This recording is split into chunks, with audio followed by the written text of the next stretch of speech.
नमस्कार and I welcome you all to study IQ क्यू। मैं हूं प्रशांत धवन और इस वीडियो में बहुत सारे टॉपिक्स हम डिस्कस करने वाले हैं। पहली बात तो जो लीडर ऑफ ऑपोजिशन है इन वेस्ट बंगाल, इन्होंने ये कह दिया है कि 1 करोड़ हिंदू रेफ्यूजीज बांग्लादेश से इंडिया की तरफ आ सकते हैं इस क्राइसिस के बाद। और साथ ही साथ हम ये भी बात करेंगे कि यूएसए ने क्या रिएक्शन दिया है बांग्लादेश क्राइसिस को लेकर। भारत बाय द वे अभी तक बिल्कुल चुप है।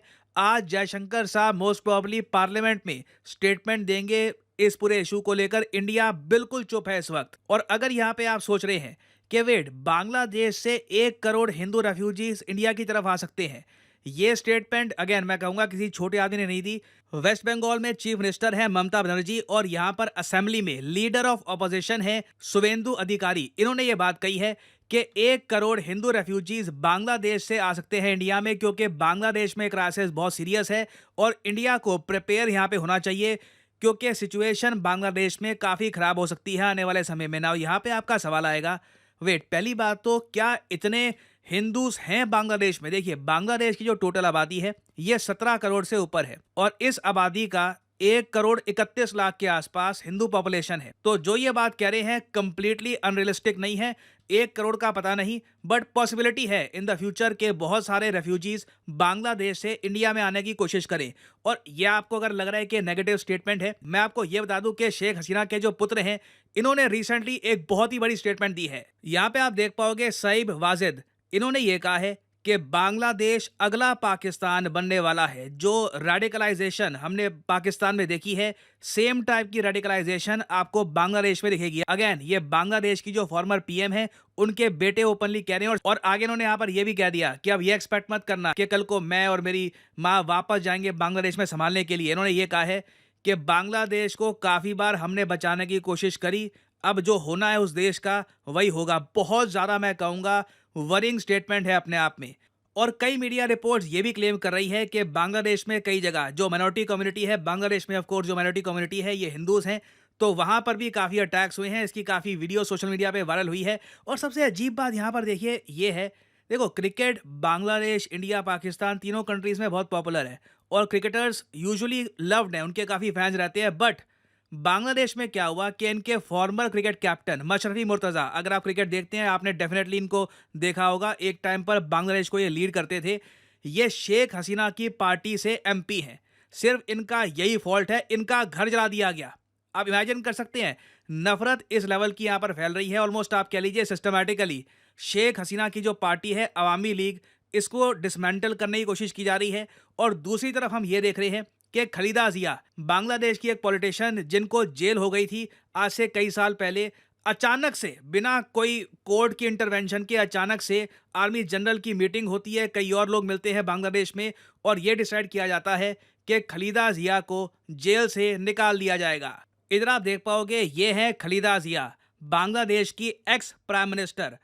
इनकी पार्टी का नाम है Bangladesh nationalist party, BNP. BNP आप अगर देखो तो काफ़ी हद तक एक एंटी इंडिया पार्टी रही है, इनका एंटी इंडिया स्टांस रहा है, काफ़ी हद तक प्रो पाकिस्तान रहते हैं ये लोग। आप अगर खलीदा जिया की लाइफ भी देखो तो इनके जो पति थे ये भी पाकिस्तान आर्मी ऑफिसर थे, बाद में उनकी डेथ हो गई थी 1980s में। बट अगर मान लीजिए कल को ये पावर में आ जाती है, ये फिर से बांग्लादेश की पीएम बन जाती है, उस केस में बांग्लादेश डेफिनेटली एक प्रो पाकिस्तान कंट्री बन सकता है। एक्चुअली इस वीडियो के बाद मैं एक और वीडियो लेके आऊँगा कि पाकिस्तान से क्या रिएक्शंस आ रहे हैं बांग्लादेश की सिचुएशन को लेकर। पाकिस्तान ऑब्वियसली काफ़ी खुश है और वहाँ पे तो कई पार्टीज ये भी कह रही हैं कि अब बांग्लादेश और पाकिस्तान के रिलेशंस फाइनली कई सालों के बाद मजबूत होंगे।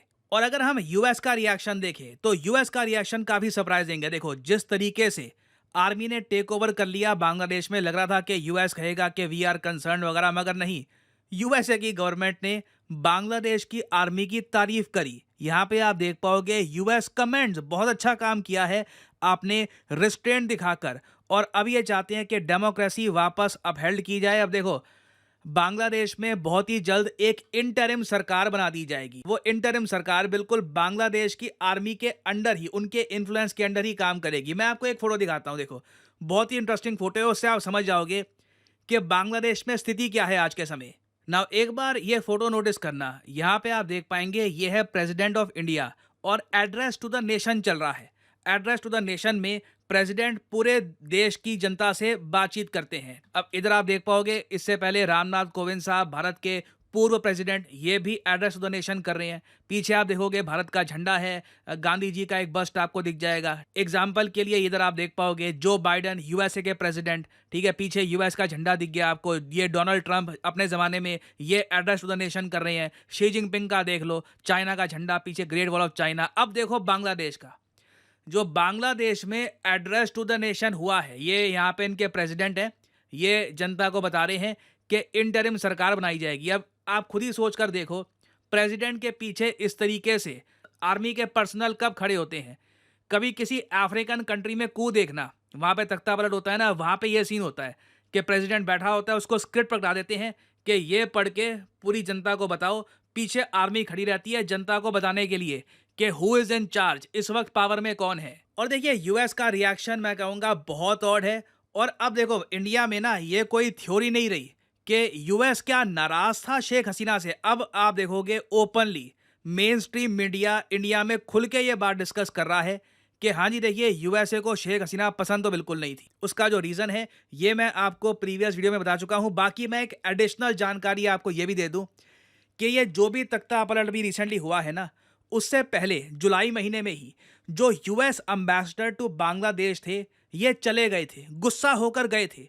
पीटर हास इनका नाम है, इनके बारे में भी आप सर्च कर सकते हैं। जो एक एम्बेसी का ट्रेडिशनल फेयरवेल होता है वो भी इन्होंने स्किप कर दिया और ये कहा कि जो मेरा काम था बांग्लादेश में वो मैं शायद प्रॉपरली नहीं कर पाया। जुलाई 25 को ये सीधा क्वाइटली चुपचाप बांग्लादेश से गायब हो जाते हैं। उसके बाद हम देख रहे हैं कि अचानक से ये सब हो रहा है। और अब इंडिया में आप देखोगे, द हिंदू का आर्टिकल यहाँ पे आप नोट कर पाओगे, ओपनली यहाँ पर यह बात डिस्कस की जा रही है, strained US Hasina relations in focus. ये बात अब दुनिया बोलेगी, इंडिया में तो हम ओपनली यहाँ पर डिस्कस करेंगे, यह कोई थ्योरी नहीं रही।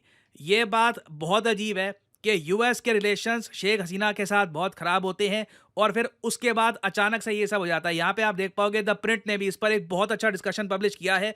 The role of CIA in Bangladesh needs to be looked into. बहुत सारे जर्नलिस्ट हैं इंडिया में जो अब ओपनली ये बात डिस्कस कर रहे हैं, क्योंकि अगेन देखो यहाँ पे आप कब तक एक्ट करोगे कि कुछ हुआ ही नहीं है।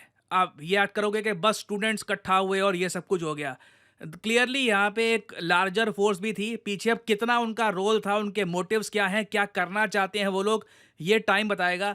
But for the time being India के लिए एक बहुत ही बड़ा सरदर्द खड़ा हो चुका है। तो यहाँ पे मैं फाइनली आप लोगों से एक क्वेश्चन पूछूंगा। मान लीजिए बांग्लादेश में रेडिकलाइजेशन बहुत ज़रा बढ़ जाती है और 1 करोड़ तो नहीं मगर लाखों हिंदू जो हैं बांग्लादेश में वो कहते हैं कि हमें इंडिया में जगह दे दो। उस केस में इंडिया की पॉलिसी क्या होनी चाहिए? क्या हम एब्जॉर्ब कर सकते हैं एक्स्ट्रा पॉपुलेशन?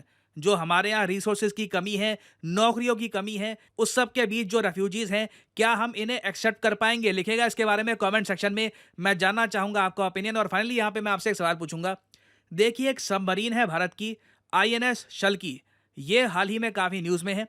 ये एक ऐसे देश में डॉक करके आई है जहां पर हाल ही में चाइना की सबमरीन को डॉक करने की इजाज़त नहीं मिली थी और इसलिए ये काफ़ी न्यूज़ में है। INS Shalki submarine of India. आपको बताना है कि हाल ही में किस कंट्री में ये सबमरीन डॉक करके आई है। ये है यहाँ पे आपकी ऑप्शंस, मालदीव्स, श्रीलंका, बांग्लादेश या फिर थाईलैंड। कमेंट सेक्शन में करिए उत्तर। जो लोग सही आंसर देंगे उनकी कमेंट को मैं हार्ट दे दूंगा ताकि बाकी लोग समझ पाएं कि सही आंसर क्या है। और फाइनली यहाँ पर मैं ये भी ऐड कर दूं कि स्टडी आईक्यू पहली बार स्टूडेंट्स के लिए लेके आया है अर्जुन बैच। एक यूनिक बैच है। देखिए महाभारत में अर्जुन से बहुत कुछ सीखने को मिलता है हमें। सबसे बड़ी बात जो आप सीख सकते हैं अर्जुन से वो है focus, complete focus on the target. आसपास कोई भी चीज है, फालतू की वीडियो गेम्स, कोई टेलीविजन शोज, सब कुछ पीछे, सबसे आगे होना चाहिए आपका career. That should be your main primary target. और अगर आप इसी सोच के साथ आगे बढ़ना चाहते हैं और सक्सेस हासिल करना चाहते हैं तो ज्वाइन करिए स्टडी आईक्यू का अर्जुन बैच। आपको सिंपली क्या करना है, कमेंट सेक्शन में जाइए, यहाँ पे आपको मिलेगी पिंड कमेंट और यहाँ परचेज कर सकते हैं स्टडी आईक्यू का अर्जुन बैच। सिंपली इस लिंक पर करिए क्लिक और आपके सामने खुल जाएगा ये पेज। अगर आप मोबाइल फोन पे हैं तो स्टडी आईक्यू की जो ऐप है ये आप कर सकते हैं डाउनलोड और यहाँ पे आप परचेज कर पाएंगे स्टडी आईक्यू का अर्जुन बैच। और इस बैच की खासियत ये है कि ये बैच हमने बनाया है सक्सेस फेलियर दोनों को ध्यान में रख के। देखिए आप यूपीएससी एग्जाम का अटेम्प्ट देंगे, प्रीलिम्स आपका क्लियर हो सकता है, कुछ हो सकता है कि may be you never know कि कुछ मार्क्स से इस बार प्रीलिम्स क्लियर ना हो पाए।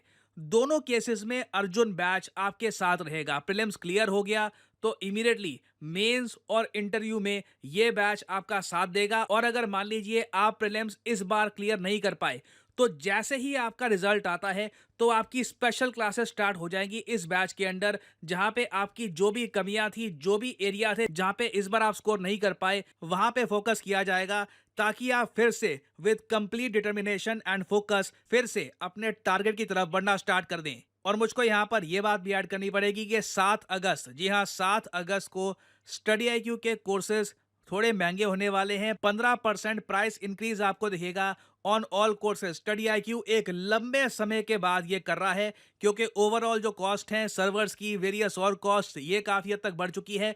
तो 15% प्राइस हाइक होगा, सभी कोर्सेज 15% महंगे होने वाले हैं। तो 7 तारीख से पहले पहले आपके पास गोल्डन चांस है, आप एनरोल कर सकते हैं अर्जुन बैच में। बट ये जो प्राइस लिखा है, नेवर पे दिस प्राइस, सिंपली यहां पर कोड यूज करिए PD10 और प्राइसेस गिरना यहां पर स्टार्ट हो जाएंगे। सिर्फ 28,500 रुपए पे करके 30 महीने की वैलिडिटी के साथ अर्जुन बैच में आप करेंगे एनरोल। लाइव क्लासेस यहां पे आपको मिलेंगी, books delivered to your address, 1-to-1 mentorship. So enrol right now. याद रखिएगा 7 तारीख मध्य रात्रि से स्टडी आईक्यू के प्राइसेस बढ़ने वाले हैं। So make the best use of the prices right now and join study IQ's Arjun batch. So इसी नोट के साथ यह है वीडियो कांत। Thank you for listening and as I always say, may the gods watch over you.